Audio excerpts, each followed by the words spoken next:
ভোরে উঠলাম, নামাজ পড়লাম, উঠি জানালা খুললাম, জানালার পাশে এসে দেখি কি সুন্দর ঠান্ডা বাতাস, কি সুন্দর আমগুলি ঝুলে আছে।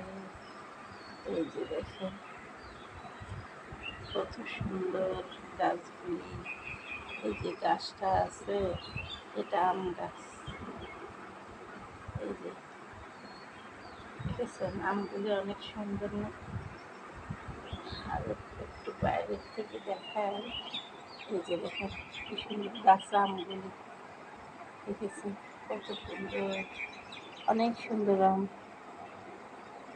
কত সুন্দর আমগুলি ঝুলতেছে।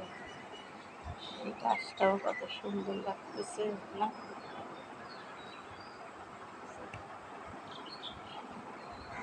অনেক সুন্দর। নিচে দেখেন সাপ খেত। এই যে